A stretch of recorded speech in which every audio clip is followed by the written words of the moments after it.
Now hand over to our CEO, Joost Farwerck. Thank you, Reinhard, and good afternoon, everyone. Today's results show another important proof point of our strategic progress. Mass market service revenues grew again in the third quarter, supporting service revenue growth for the group as a whole. And this time, growth was visible in all our mass market segments, most notably in SME segment. We delivered service revenue growth in SME ahead of our commitment to stabilize before year end. And this is an important milestone for us, as it provides confidence to deliver the turnaround for the entire business segment during our current strategic period. We've seen strong momentum of mobile inflow in recent quarters, and this accelerated further to 67,000 net adds across consumer and business this quarter. Consumer mobile service revenues continue to grow, supported by strong performance of our unlimited propositions.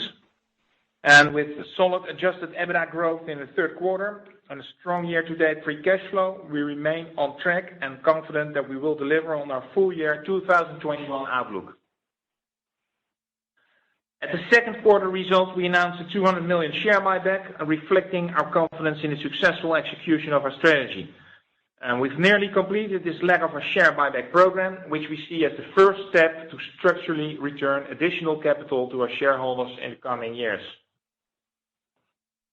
We continue to make good progress against the strategic and financial ambitions of our strategy, Accelerate to Grow. And we remain confident that this strategy will create long-term sustainable value for all our stakeholders. We rolled out fiber to 93,000 households in the third quarter, a figure slightly lower than other quarters as a result of the August holiday period. This year, we've rolled out to 330,000 homes, and over the last 12 months, we have added 424,000 homes. We continue to successfully add new fiber customers and upgrade existing copper customers in fiber areas. This will be a key driver for sustainable revenue growth. The joint venture Glaspoort is now fully up and running and has recently started its wholesale broadband access services for wholesale providers. Together with Glaspoort, we're going to jointly reach 80% of Dutch households by the end of 2026. And after reaching that point, CapEx will come down to a lower, more sustainable level. After returning to growth in the second quarter, we've been able to show continued growth in mobile service revenues this quarter. And this was mainly driven by an acceleration of the commercial performance over the last quarter and a higher ARPU level. Fixed mobile revenues increased 3.5%, and total consumer service revenues grew slightly by 2 million euros. Customer satisfaction remains one of our top priorities, and the progress in the last 2 quarters has been encouraging following a few tougher quarters. It's been pleasing to see our efforts in this area are paying off. Consumer NPS recovered strongly to plus 15, and this is a reflection of the success of our attractive KPN and Simyo lineup, the quality of our products and services, and the customer journey improvements in several areas, such as customers moving into new homes, complementary fiber upgrades of copper, customers in fiber areas, and a new KPN Wi-Fi manager we introduced for our customers. Now let's take a deeper look into our consumer KPIs. Broadband net adds were again relatively stable this quarter. Within the mix, we see a positive inflow on our KPN brand. This was supported by solid fiber inflow, which level was seasonally lower at 36,000 fiber households, but fully in line with our expectations. Our fiber ARPA remains significantly higher compared to copper due to the take-up of higher speeds, more value-added services, and more SIMs per household. And importantly, for the first time, our fiber service revenue growth was higher than the copper decline. We've delivered 27,000 postpaid net adds in the third quarter in consumer market, and together with 1.7% higher postpaid ARPU, this led to mobile service revenue growth of 2.4%. Let's now move to the B2B segment. This year, we started to run the business segment by focusing on 3 distinct customer segments: SME, LCE and tailored solutions. At our strategy update last November, we committed to stabilization of SME service revenues by the end of this year. And we've delivered on that commitment well ahead of plan, driven by solid commercial momentum in both broadband and mobile. And this was the main driver for the improvement in our business service revenue trend to a decline of 2.7% year on year, compared to a level of around -5% in previous quarters. The performance in LCE and tailored solution was aligned with our expectations. And as we highlighted earlier, it will take us some more time than in SME to deliver the turnaround there. Business NPS remained at a positive level of +3 as customers continue to value KPN for the stability, the reliability and quality of our networks and services. Let's dive a little bit deeper into the drivers of the SME turnarounds. Our strong focus on acquiring new and retaining existing customers by migrating to KPN1 is paying off with solid base trends. This, in turn, provides a strong platform to increase density of product take-up by our customers as we leverage up and cross-sell opportunities. Looking at the revenue development of the 3 product groups within SME, we can conclude the following. We see healthy broadband-based developments, also supported by fiber and self-employed inflow, and this resulted in a strong growth of broadband and network service revenues. The mobile market remains competitive, resulting in continued price pressure. However, strong inflow of new mobile customers among others driven by Unlimited is now offsetting that effect. And this led to stabilization mobile service revenues in SME in the third quarter, an improving trend compared to -11% in Q1 and -4% in Q2. And finally, in fixed voice, the pace of the decline here moderated from around -20 to approximately -10%. And this is partly due to the annualization of the phase-out of ISDN2 last year, which reduced the year-on-year headwind. All in all, good performance in SME, which gives me confidence that we will also deliver a similar turnaround in LCE and tailored solutions, the other parts of B2B. In wholesale, revenues increased by more than 7% in the third quarter, supported by our successful open access policy. In mobile, we added 33,000 customers, and that's making a total postpaid growth for the group, including consumer and B2B, of 100,000 this quarter. Wholesale providers continue to strongly outperform the 2 incumbents in terms of broadband-based growth. In this third quarter, 18,000 broadband lines were added, reflecting the attractive access terms we offer to service providers. Recently, we entered into several long-term agreements with some of the larger broadband service providers in the Dutch market. ACM is currently conducting its fixed access review, and we strongly believe that we are operating a highly competitive market. And with our open wholesale access model, we guarantee sufficient room for wholesale providers to grow and to compete. And customers in the Dutch market get high-quality services, can easily switch and choose from a wide range of service providers that offer value for money. Now over to Chris for our financial performance. Chris. Very good. Thank you, Joost. Financial performance of KPN. Well, overall, I'm pleased with the development of our key financial metrics this quarter. Let me start by summarizing some of these.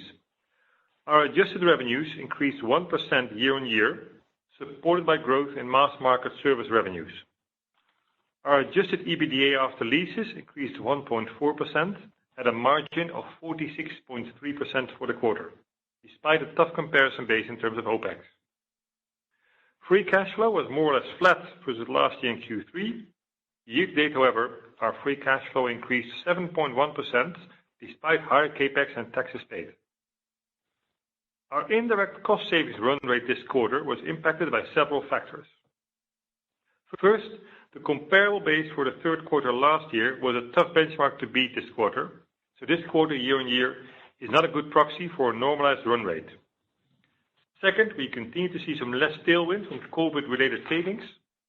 And finally, some other elements affected our staff cost performance this quarter, certainly when compared to last year. These include our recent CLA increase, dotations to employee-related provisions, lower capex charging, and importantly, Large restructurings in B2B and TDO, these were effectuated in the press per the 1st of October, with the full impact visible in Q4, not in Q3. If we look through these specific effects, we see a continued and structural decline in our cost base. This is evidenced by the continued decline of FTEs employed at KPN.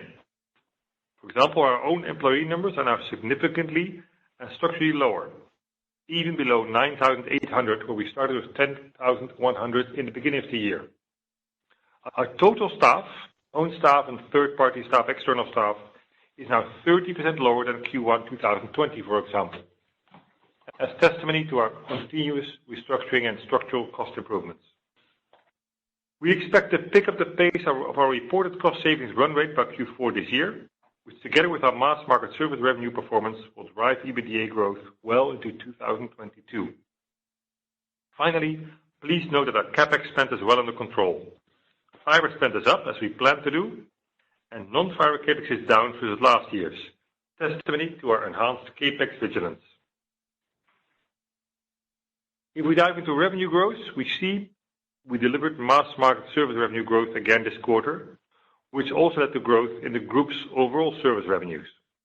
This is an important proof point for the success of our strategy and the first step towards sustainable top-line growth for KPN.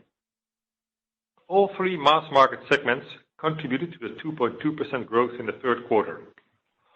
Wholesale grew by 9.4%, mainly driven by broadband and mobile business and some support from seasonality and several smaller incidentals. SME service revenues inflected to 2.9% growth, driven by the success of our KKPNY portfolio.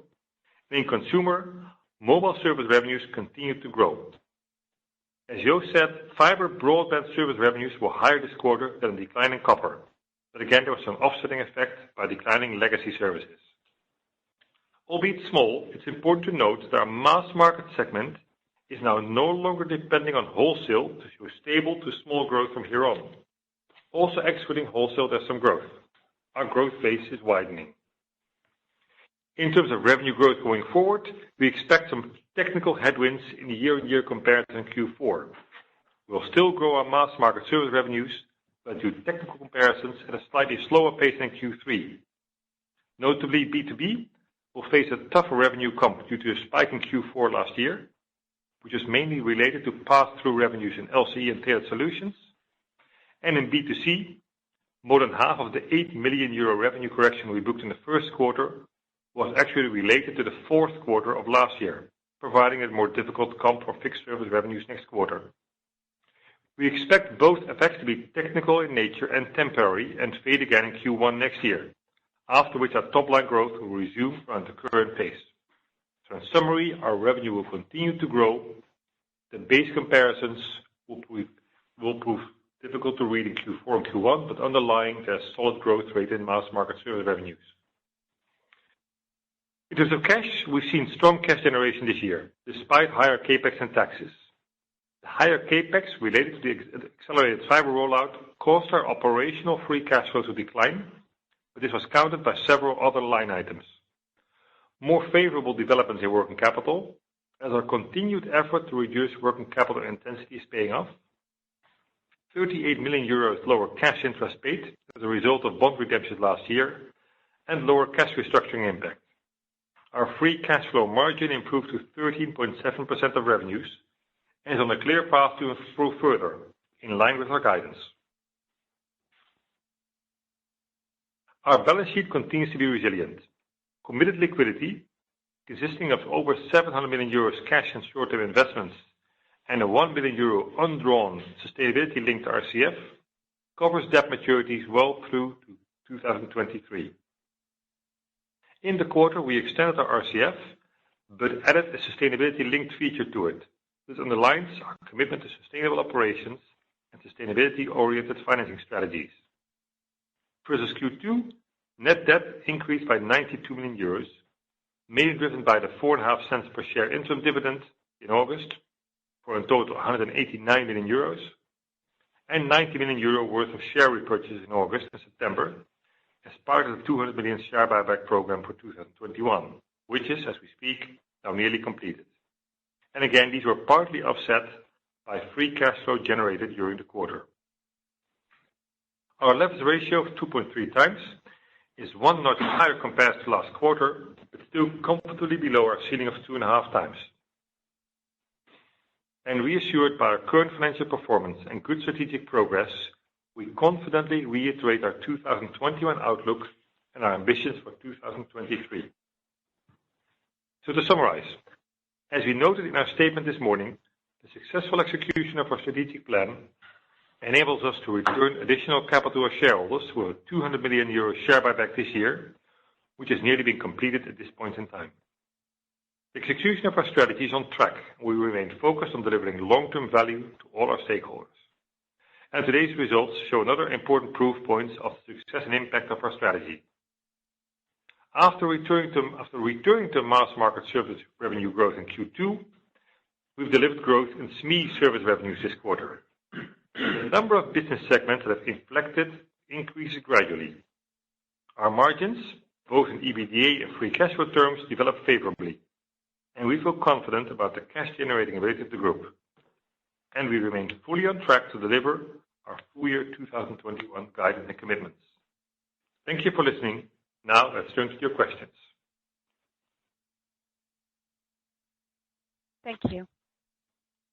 Ladies and gentlemen, we will start the question and answer session now. If you would like to ask a question, you may do so by pressing star 1 on your telephone. The first question is from Mr. Keval Khiroya, Deutsche Bank. Go ahead, please. Thank you. I've got 2 questions, please. And the first one being the revenue growth trends, obviously very impressive. But Chris, as you highlighted, the Q3 OPEX reduction was a bit weaker. Can you help quantify the level of improvement we should expect for Q4?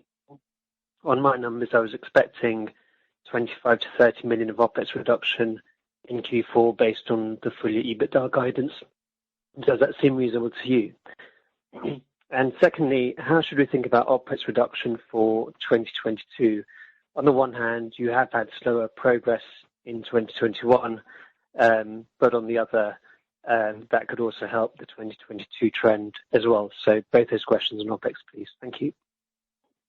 Well, Keval, 2 questions on costs. First, let me outline again on cost. I think we're seeing structural improvement in cost. As I said, the FTE levels are continuously declining.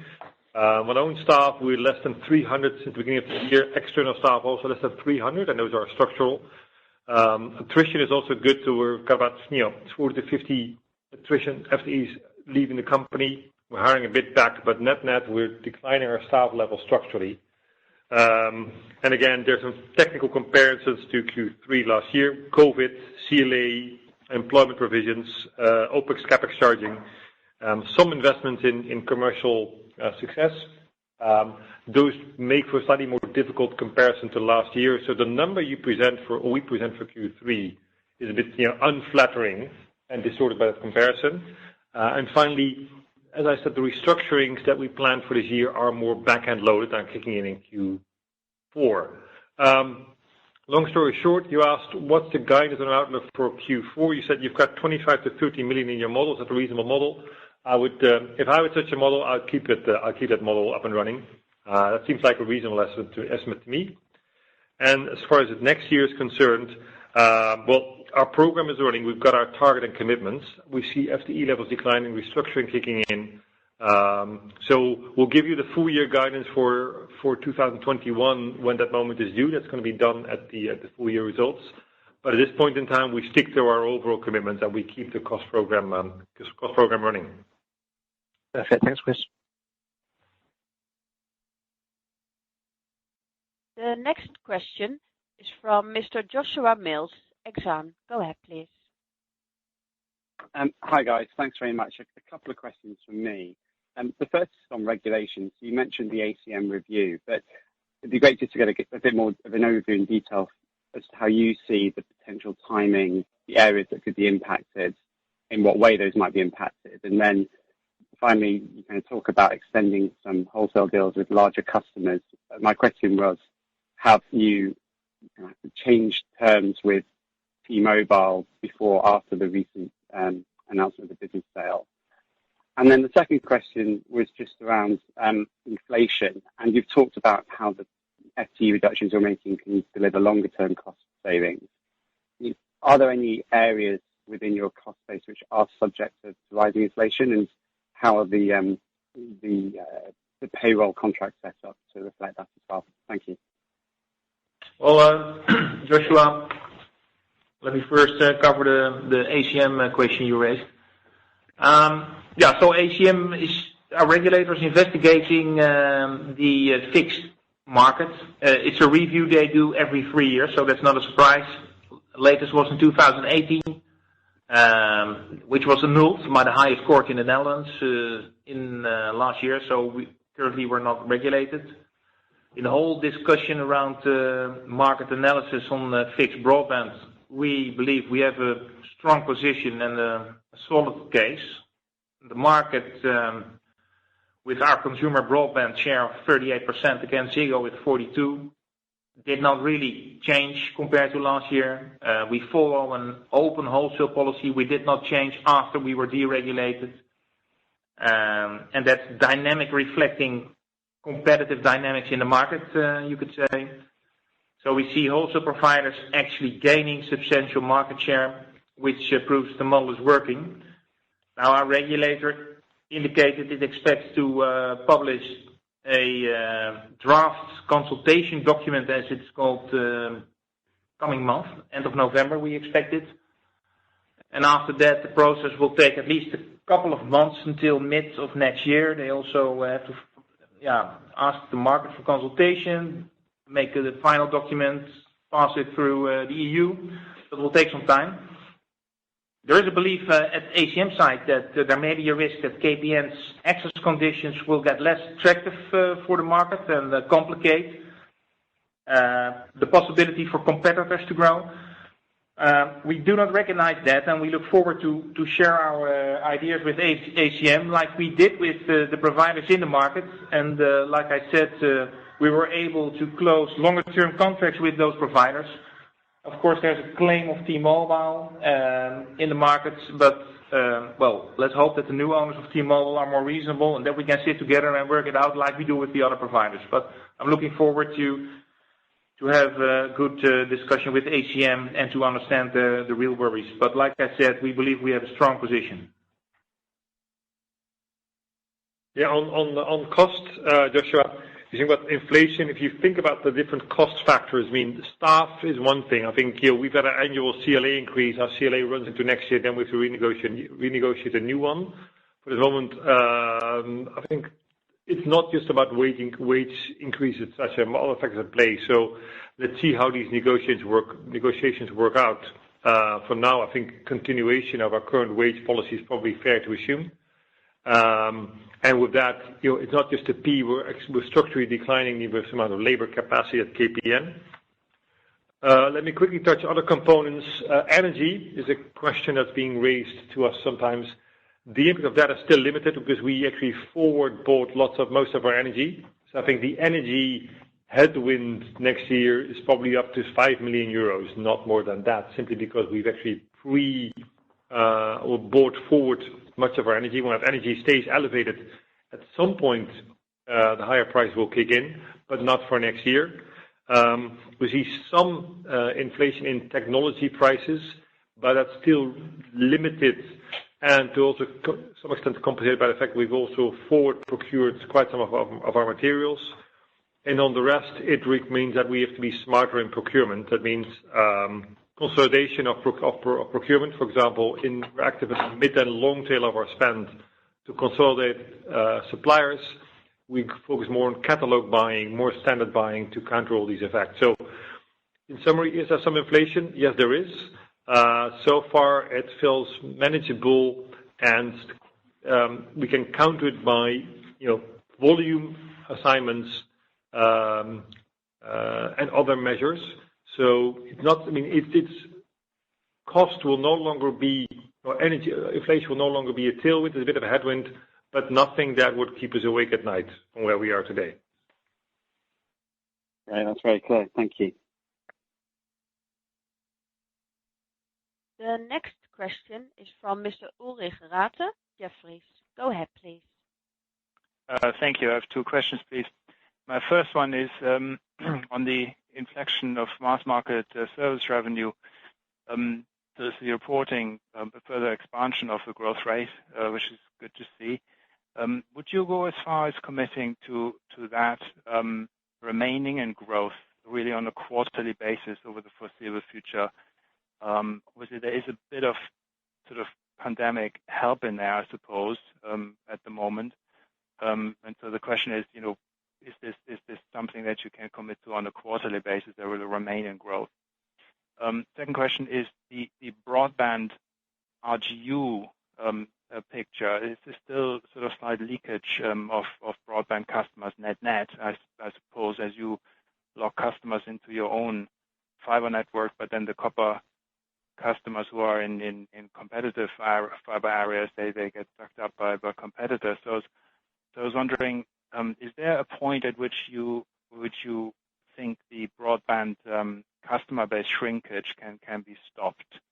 I understand the bit about the higher ARPU and the revenue growth that comes with the dynamics, but simply on the volume side that it can be stopped. Thank you.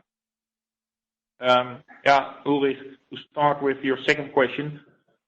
Of course, our strategy is not only focused on fiber, but also on broadband in general. The more fiber we roll out, the better it gets, because we strengthen our weakest areas first. Because on one hand, we have low quality on copper. On the other hand, we have high quality on copper in certain areas, especially in the larger cities. We can do 200 to 500 megabits per household via double copper line. So what we now saw is that for the first time, we were able to more than compensate the loss on copper by fiber, and by pushing this further, and by focusing even more on our copper steering as well. We think in the quarters to come, we will have to grow in broadband, both in business and in the customers, by the strategy. So there is a lag. There's a churn on copper on one hand, and there's a growth on fiber on the other hand. And it's our focus area to run that balance and optimize that balance better along the road. So that's what our whole strategy is about. So last quarter or a couple of quarters ago, we were still in the decline. The copper loss was much higher than the fiber gain.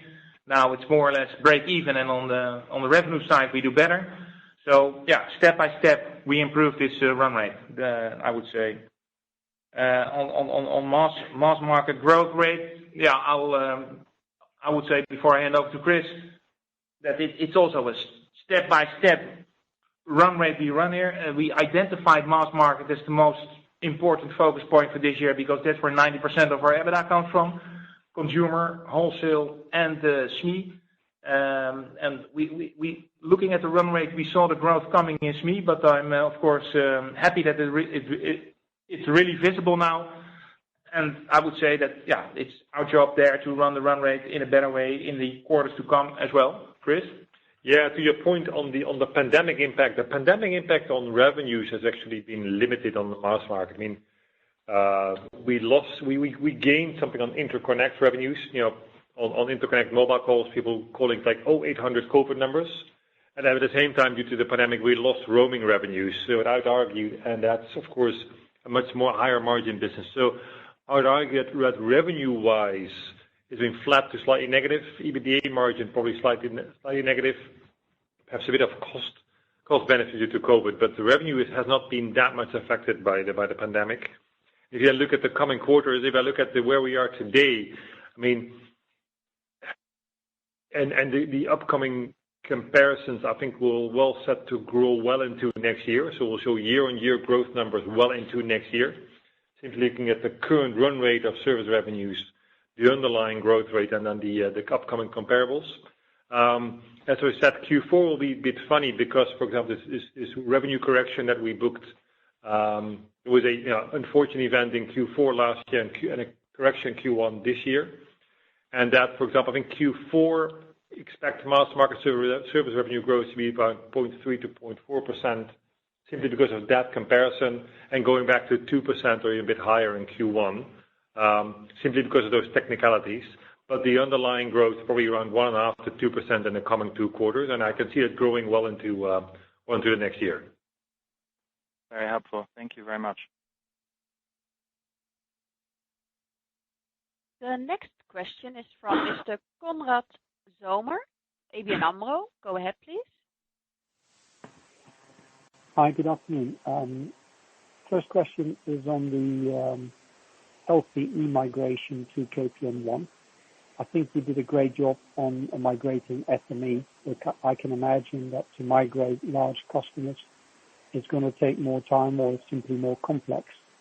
What gives you the confidence that that's running about 1 year behind the migration of SME? And in particular, what should we expect in terms of revenue loss initially? Because we did see that with SME, you've turned it around very quickly. But I can imagine it can be a little bit bigger in LCE. And my other question is on your statement about shareholder remuneration. You've nearly completed the 200 million. I know from talking to several investors that they were looking for another announcement this quarter. It looks like maybe at the start of 2022 you might announce another buyback. You've used the word structural a few times. But can you maybe be a bit more specific, combined with your leverage ratio, your cash flow profile, but in particular what that could impact for the share buybacks going forward? Thank you. Yeah, Konrad, I will do the first question. So we migrated all our customers to KPN1 in the SME segment. That was not done quickly, but took too long, as far as I'm concerned, by the way. But we're there now. And by doing that, migrating them to the future-proof portfolio, enabling ourselves to sell up again to that customer base, now makes it possible and doable to grow in the SME segment. So the dynamics in LCE are completely different, although the idea is the same. In LCE, we will migrate larger customers to a new environment, and once they're there, we're much in a better shape to upsell and make our business grow. It's not that we have to start on that. We already migrated 80% of our LCE base to that new environment. And the difference between how we will follow the last 20% compared to SME is that we found out that the last 20% is the most difficult part. And the first 20% is the most easy part to migrate when it comes to customers. So on LCE, we are following a more delicate migration scheme to avoid that we really move customers against their wishes to a new kind of platform. So the dynamics are different. We're the largest workspace provider in the Netherlands, so there's a lot of workspace for large customers in that base. And it's not only migrating customers, but also really moving them up to a better protected, higher quality, safer, faster service. And so maybe it will take some more time, but we're super focused on not losing too much business there when we have to migrate the last 20%, but already 80% has been done on LCE. Konrad, on the share buyback, as you pointed out correctly, the 2021 program is nearly finished. I guess it will happen probably in the coming weeks. That's then the 2021 program. As in this year, we effectively return all about the free cash flow we generate this year. We return to our shareholders. We said this is a structural part of our shareholder remuneration policy. That means we're going to continue this. It doesn't mean we're going to announce another one every quarter.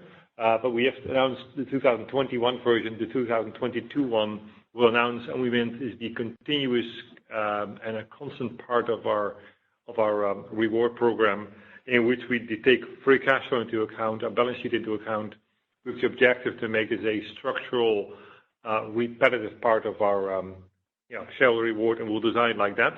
The exact number, I have to keep the spirits up, tension high. We'll let you know when we get there. It'll probably be communicated as our full year results when we give the outlook for next year. Okay, thank you very much. The next question is from Mr. Polo Tang. Yes, go ahead, please. Yeah, hi. Thanks for taking the question. I just have one. It's really just about Ebitda. So your Ebitda growth year to date is plus 0.3%, and to achieve your guidance for the full year, you need close to 4% Ebitda growth in Q4. So can you maybe just talk about what makes you so confident that you can achieve this step up in growth? Can you maybe talk through some of the key moving parts? And what does this mean for the trajectory of Ebitda growth into 2022? Thanks. Yeah, Paulo, it's Chris here. I think it's for Q4. It's easy to talk about the earnings that you need rather than the growth. And we've given a guidance for the year. If you go back, you can almost like backwards solve the amount of Ebitda you need to get there, which will then is a growth over last year. And again, last year, if you remember, Q4 we had was relatively low Ebitda, so the growth will look good. But to me, it's about the absolute level of Ebitda. And if I then look what we need, what we guide for Q4 and compare it to Q3, for example, the Q3 Ebitda level was affected. September of the Q3 is always high. There's the classical release of the holiday provision and some other elements. If you strip those out, we need to continue to run at the current underlying earnings rate, do a bit better, and then we'll hit the number that we're required to meet our full year guidance. And the growth is a function of that. So to me, it's more about confident on the euros we'll make in the quarter, and that actually is a continuation of the current structural earnings rate of the group with some slight improvements that we think is actually feasible, and then the growth number comes out of that. But it's the euro number that we should drive the guidance, and we've got all comfort in that. Okay, thanks. The next question is from Mr. Andrew Lee, Goldman Sachs. Go ahead, please. Yeah, good afternoon, everyone. I had two questions. The first was another question just around the pandemic impact on your top line growth. So obviously you've had a successful period upselling, which is driving your strong growth in the quarter. Just how confident are you that this isn't just a temporary phenomenon caused by a pull forward of demand for higher speeds, given the work from home, etc., set up across Europe and in the Netherlands for you guys? I.e., we're just seeing like an acceleration of people's willingness to pay more for more right now that doesn't necessarily continue. So that's question number one. Second question was just on B2B. Given your success in inflecting the revenue growth of SME, where does that put you, or does that pull forward your inflection on B2B altogether, and timeline on that? Thank you. Well, when it comes to COVID effect on our top line, we're not benefiting that much from COVID. We think there's a lot more to upgrade to do in the Netherlands than we currently see. This is the Netherlands, so when we started on fiber, people started to buy 50 megabits. Currently, 100 is more the average. So we don't think that during the pandemic, people ask for an upgrade, and later in the time they will ask for a downgrade again. Once you're up on 100 or 200, and you found out the difference, people will not move back. By the way, we also priced our speeds on fiber more attractively last quarter because we really tried to motivate our customers to do an upgrade. But we didn't see a real relation between pandemic, COVID kicking in, and upgrades being asked. It's a more delicate line we see there. So we think now we roll out fiber and we move to XGS-PON, which is enabling us to upgrade to 10 gigabits per household. We think there's far more potential in upgrading our customers in the years to come. And on B2B, well, we announced that we're going to stabilize our SME business second half of this year. So we're a bit ahead of the track with a slight growth in that segment. So that's good. And of course, now the jury is out. First of all, keep the growth in SME, and secondly, how to inflect the other parts of that B2B business. And when we aim for that, and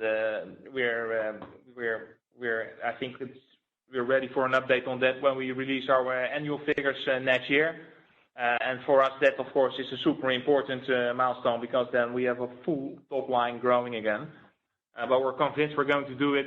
But we don't want to overpromise now. It's the first quarter we see the SME market growing. So first keep that under control, and then soon we will come back to you on how to inflect the other part of B2B. Thank you. It's very helpful. The next question is from Mr. Luigi Minerva, HSBC. Go ahead, please. Yes, good afternoon. Thanks for taking my two questions. So the first one is on CapEx, and I was wondering, how do you see the CapEx profile evolving in the medium term? I think, Jos, you signaled CapEx normalization starting from 2022, but then when the 5G network densification kicks off, what sort of impact will it have? So, do you think that the capital intensity eventually will kind of, start growing again, if you think about the next 5 years? And perhaps related to that, but moving to the shareholders remuneration.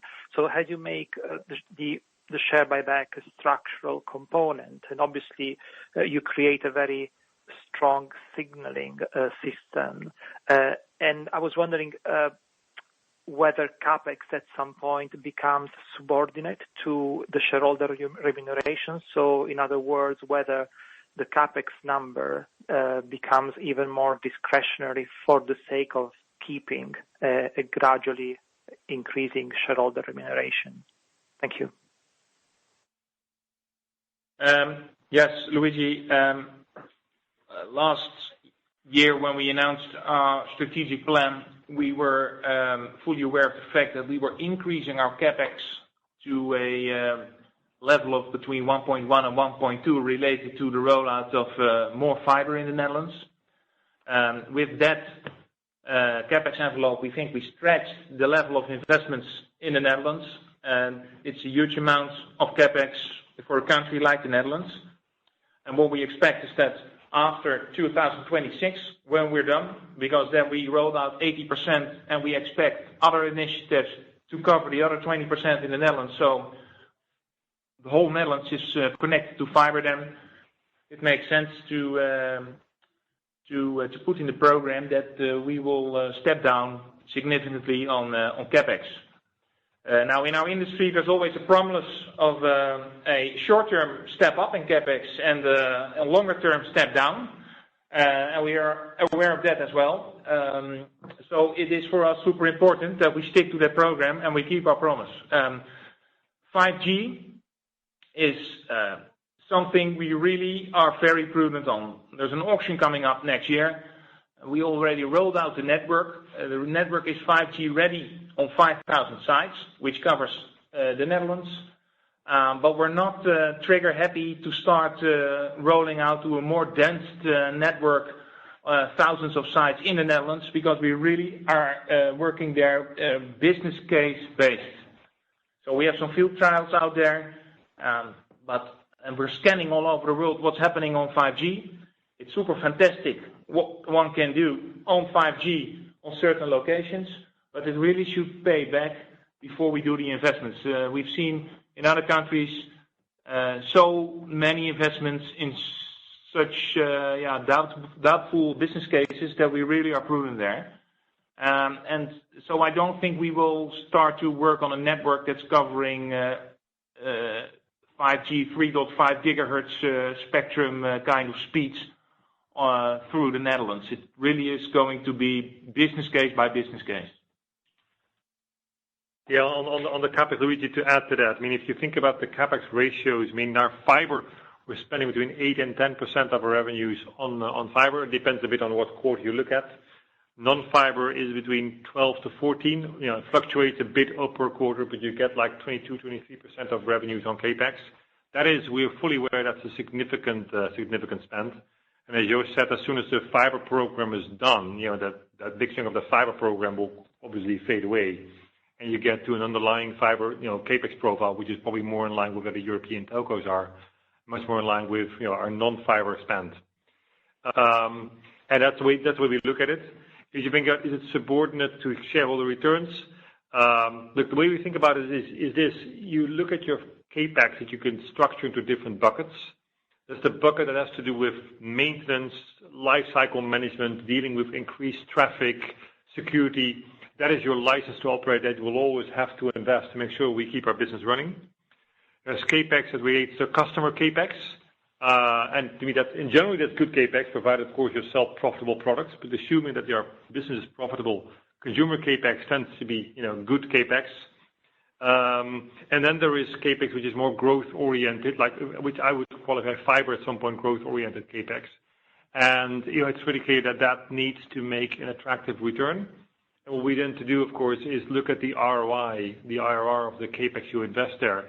And of course, you always keep in mind, how does the IRR of that capex stack up to, for example, buying back your own shares? Not that you immediately could swing capex by 100 million every year and buy back shares and back and forth. But, it's a good disciplining factor to make sure that the return that you make on the capex stacks up to the, alternative of buying back your own shares. And that to me is a very good disciplining factor in determining how much you spend in growth and innovation and new products, new initiatives.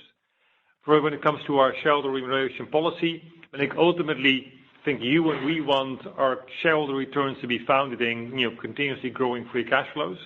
And we designed a program that our cash flows can grow in the coming years. You'll see it according to our guidance. And you can top up that with, whatever room you've got on your balance sheet. For the long term, it's important that your cash flow will grow. CapEx is an important element to it. And as Joost alluded, at some point, the fiber part will become less, and then your CapEx will come down and free cash flow will step up. And that will obviously have, repercussions the positive repercussions for shareholder returns. That's great. Thank you. The next question is from Mr. Usman Ghazi, Berenberg. Go ahead, please. Hello, thank you. I've got a few questions, please. The first one was just on these extension of wholesale agreements that you've announced this quarter. Could you perhaps just illustrate if whether these were tough negotiations and what were kind of some of the puts and takes that you had to concede to or to get these agreements done, and over what period are these agreements? Are these similar to the previous agreements you used to do for the several years, or are these shorter in length? Any kind of color there would be helpful. And then just on the topic of fiber as well, I know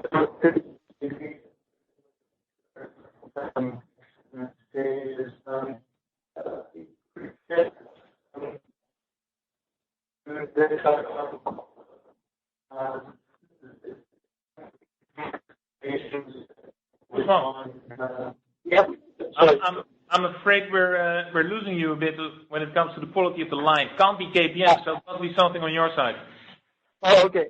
Sorry. Is it better now? Yeah, that's better. Sorry. Okay. Sorry. Would you please repeat your second question? Yeah. So the second question was just on the copper shutdown that you did in 6 areas in the Netherlands this quarter. I believe it was for 40,000 kind of connections. During that process, it'd be great to know, what your experience was, whether there was a situation where there had to be any forced migrations of remaining customers, or whether it was just the demand for fiber just led to a natural kind of migration in that process. Thanks. Yeah. Usman, thanks for your question. Good to hear you speak a bit Dutch as well nowadays. When it comes to wholesale agreements, we have these long-term relationships with several service providers out there in the Dutch market, not only T-Mobile, but a lot more. And the reason why we have a good relationship is that we try to optimize the business model on both sides. So we make it doable for the smaller service providers to plug in on 1 or 2 locations in the Netherlands, and via that we can serve them on broadband through the whole country, which makes it far more efficient on their side.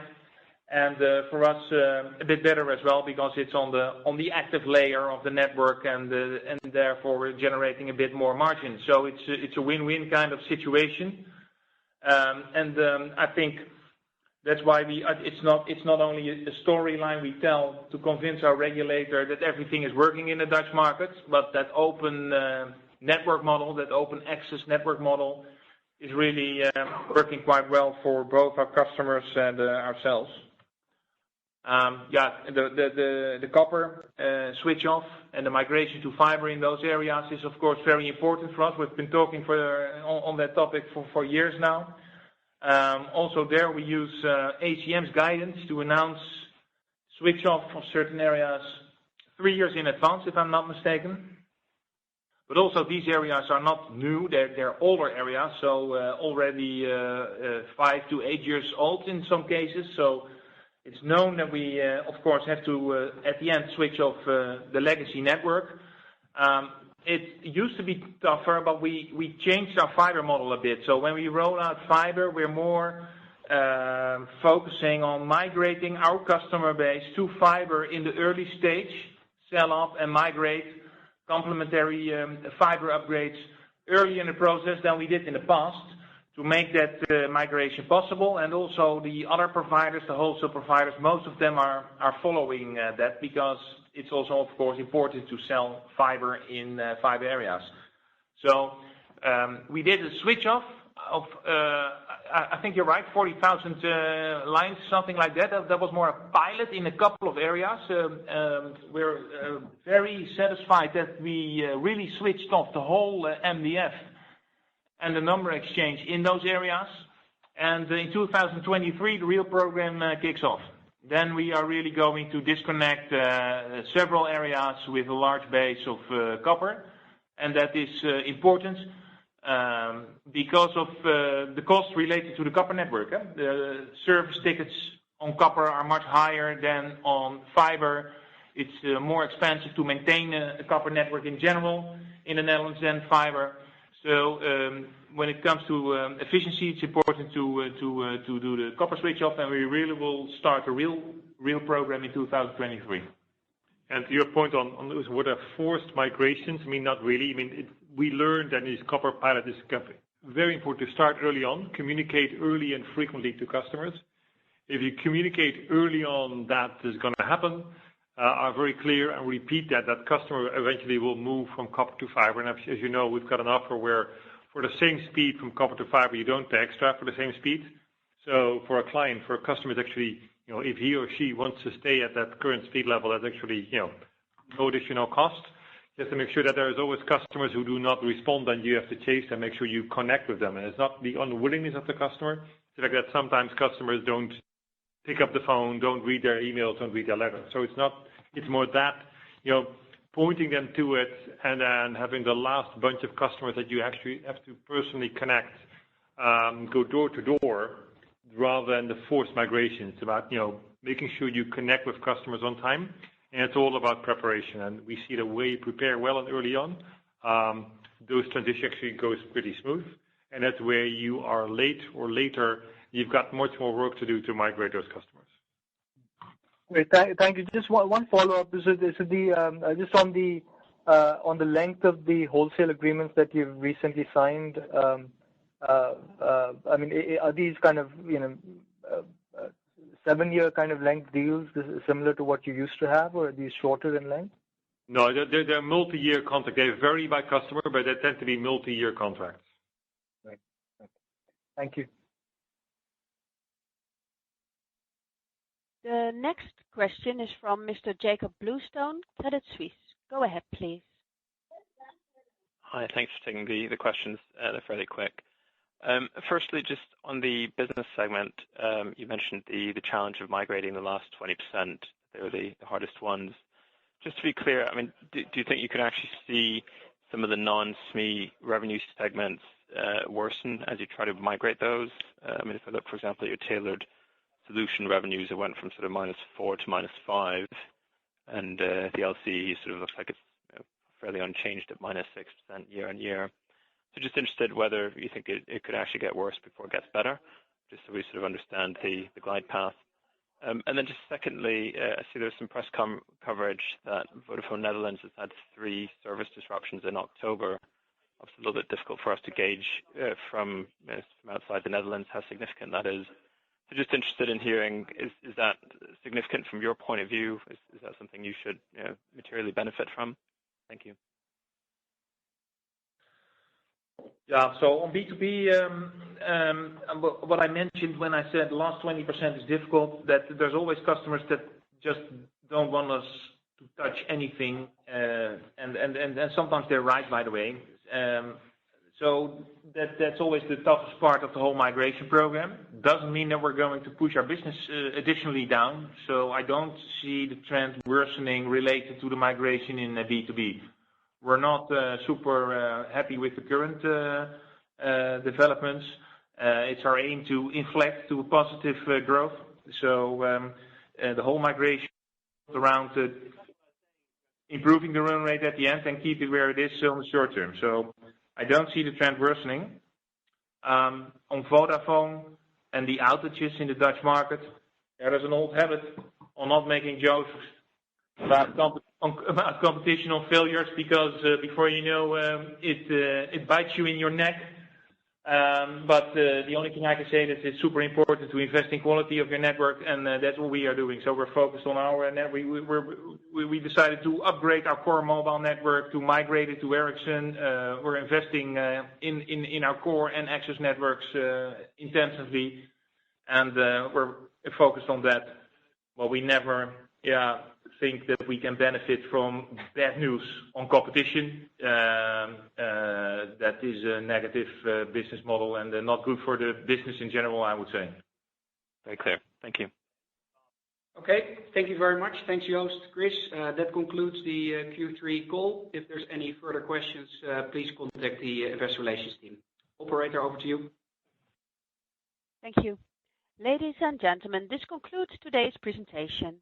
Thank you for participating. You may now disconnect your line.